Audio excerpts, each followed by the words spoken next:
सबका जय मसीह की। प्रिय भाई बहनों, आज हम परमेश्वर के वचन से देखेंगे। वचन है यूहन्ना 9 का 4 पद। लिखा है कि जिसने मुझे भेजा है हमें उसके काम दिन ही दिन में करना अवश्य है। वह रात आने वाली है जिसमें कोई काम नहीं कर सकता। आमीन। प्रिय साथियों, परमेश्वर का वचन जो हमें सिखाता है, जो यीशु मसीह स्वयं इस बात को कहता है कि अवश्य है कि जिसने, वो अपने आप को कहता है कि जिसने मुझे भेजा है उसके काम हमको दिन ही दिन में करना है। प्रिय साथियों, हम बहुत लोग हैं आज संसार में यीशु मसीह को नहीं समझते हैं। यीशु मसीह आखिर क्यों आया, किस लिए आया। लेकिन यीशु मसीह कहता है कि जिसने मुझे भेजा है, यानी अपने आप को ये प्रमाणित करता है कि किसने भेजा है। वो कैसे, हम अगर देखते हैं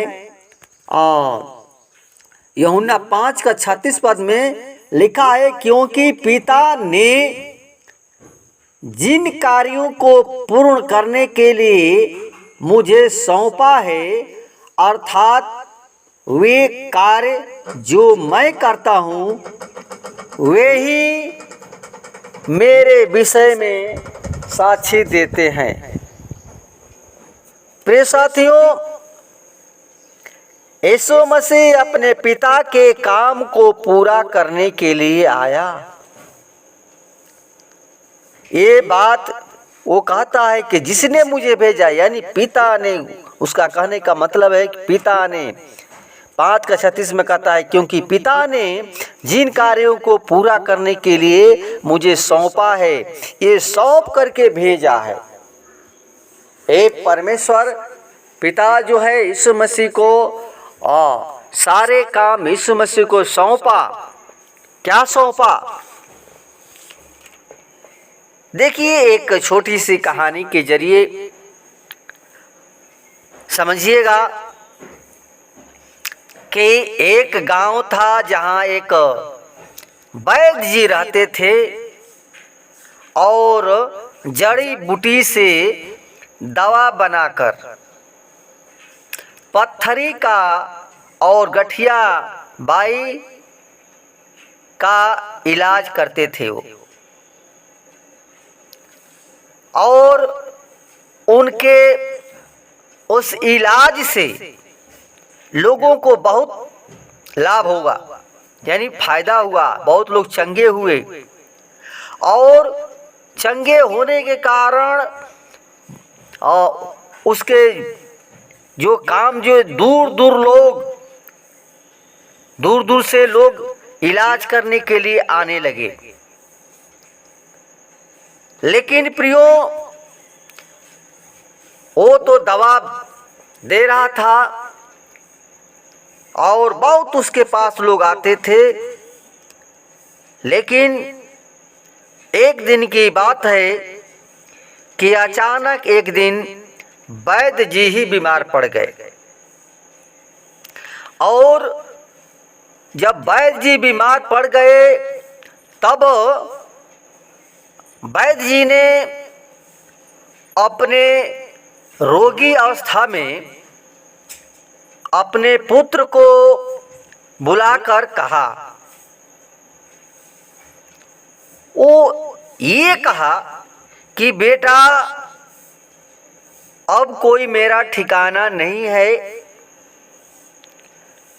मैं कब मर जाऊंगा, लेकिन जो मेरी हार्दिक इच्छा है उसको तुम पूरा करना। यानी पिता का कहने का मतलब क्या था उसका, डॉक्टर का, वैद्य का, कि यदि मर मैं जाऊंगा तो तुम इस जड़ी बूटी से दवा बनाकर रोगियों का इलाज करना। प्रिय साथियों, वो अपने पुत्र को सौंप दिया और कहता है कि बेटा, मेरी हार्दिक यही इच्छा है कि तुम इस दवा के द्वारा, जड़ी बूटी के द्वारा लोगों को ये इलाज करना जो मैं करता था, क्योंकि बहुत लोग मेरे नाम को जान चुके हैं। और वो वैद्य जी अपने पुत्र को ये बात पहले ही समझा देते हैं और वो जड़ी बूटी बनाने के लिए वैद्य जी बता देते हैं कि बेटा, मैं जो बातें हैं ये बता देता हूँ कि कौन जड़ी किस में काम करेगी, कौन कहाँ दवा काम करेगा। सारी जड़ी बूटी बताने के बाद एक किताब था, उसको किताब को भी दिए कि तुम अवश्य इस मेरे काम को पूरा करना, किताब में पढ़ करके दवा का इलाज करना, और जो मैं काम तुमको देकर जा रहा हूँ उसको तू पूरा करना।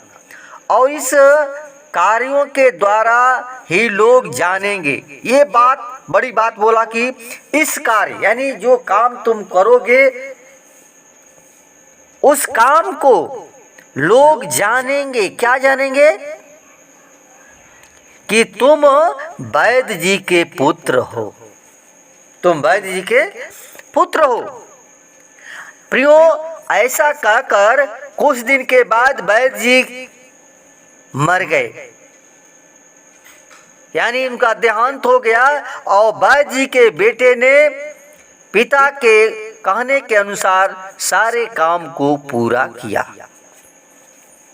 प्रिय साथियों, कहने का मकसद था कि उसी प्रकार, ठीक उसी प्रकार यीशु मसीह जो पिता परमेश्वर का इकलौता बेटा है, पुत्र है,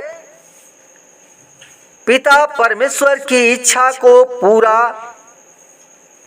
किया इस संसार में आकर के, और पिता के काम को पूरा किया।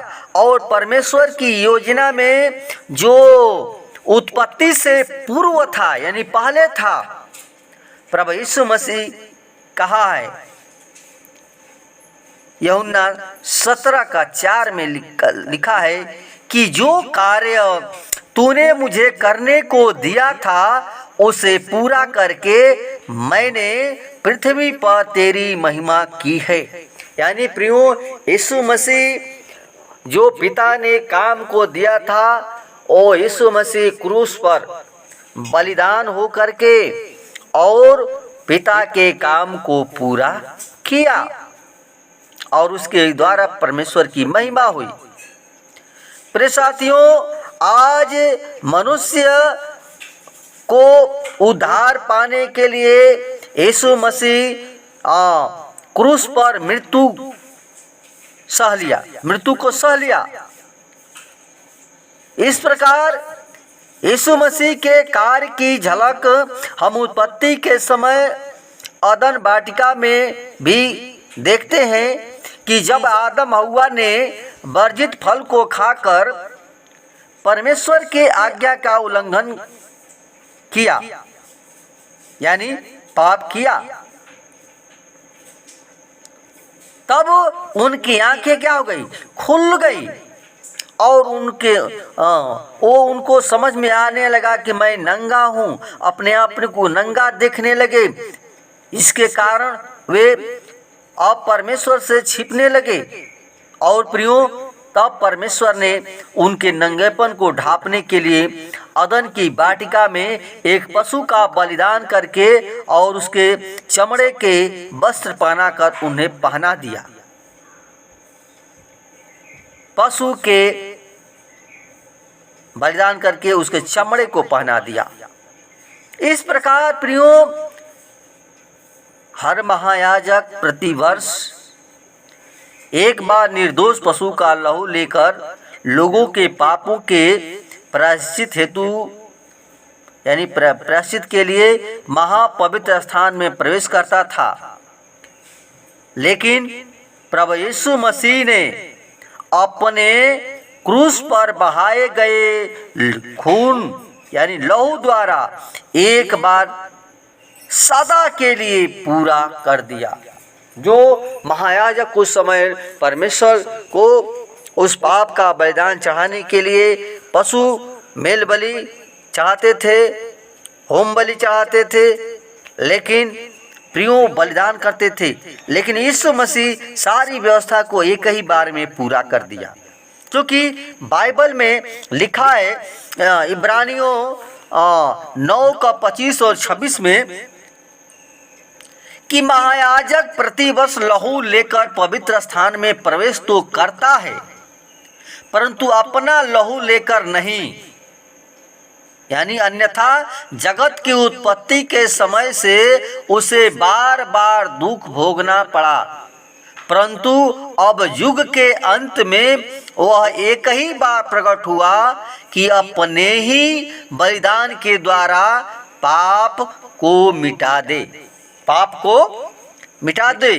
प्रिय साथियों, यीशु मसीह एक ही बार में पाप को अब बलिदान करने की हमें कोई आवश्यकता नहीं है। यीशु मसीह ने क्रूस पर बलिदान होकर और तीसरे दिन मृतकों में से जीवित होकर उद्धार के काम को यीशु मसीह ने पूरा कर दिया। प्रियो, इसलिए प्रभु यीशु मसीह ने क्रूस में से छठा वचन जो बोला, क्या बोला? छठा वचन जो क्रूस पर बोला कि पूरा हुआ। आमीन। यीशु मसीह प्रियो कहा कि पूरा हुआ, सब कुछ हो करके इसके बाद अपने प्राण को छोड़ दिया। ये पद लिखा है 19:31 पद में। प्रियो, परमेश्वर और मनुष्य के बीच की दूरी को समाप्त करके और अपने लहू द्वारा यीशु मसीह ने दोनों को मेल करवाया। यानी जो मनुष्य आदम और हव्वा से जो पाप हुआ था, परमेश्वर का क्रोध भड़का और अदन वाटिका से निकाल दिया, वो अलग हो गए। और प्रियो, उस परमेश्वर दयालु परमेश्वर है और वो हमारे दया करके फिर सोचा विचारा और योजना बना करके यीशु मसीह को भेजा, ताकि जो कोई विश्वास करे वो नाश न हो परंतु अनंत जीवन पाए। प्रिय साथियों, यीशु मसीह बहुत दयालु है, वो पिता हमारा है और उस पिता की आवाज़ को हमें सुनना है। वो आवाज़ परमेश्वर ने दया के साथ यीशु मसीह को इस संसार में भेजा और हमारा परमेश्वर से मेल करा लिया। अब हमारा पिता से जो परमेश्वर पर भरोसा करेगा, जो विश्वास करेगा, यानी हमारा मेल मिलाप प्रभु यीशु मसीह से हो गया है, यीशु मसीह करा दिया है। क्योंकि लिखा है इब्रानियों 8:6 में कि जब यीशु को और भी श्रेष्ठ सेवकाई प्राप्त हुई तो वह उस उत्तम वाचा को जो और भी उत्तम प्रतिज्ञाओं के आधार पर बांधी गई है मध्यस्थता ठहरी। यीशु मसीह हमारा मध्यस्थता किया है, हमारे मध्य बिचवैया करके हमें पिता से मेल करा दिया। प्रिय साथियों, यदि आपने अभी तक यीशु मसीह के इस महान कार्य को अपने जीवन में प्राप्त नहीं किया है तो आप आज ही उसके पास आएं और हमेशा के लिए उद्धार पाएं, क्योंकि यीशु मसीह उद्धार करने के लिए तैयार है। और हम में से हर एक को प्रभु यीशु मसीह के इस महान बलिदान के कार्य को अपने जीवन में स्वीकार करके पिता परमेश्वर की हमें महिमा करनी है। आमीन। प्रिय साथियों, इस वचन के द्वारा परमेश्वर हर एक को आशीष प्रदान करे। आज के इस सुंदर वचन के लिए परमेश्वर बहुत आशीष प्रदान करे। आमीन।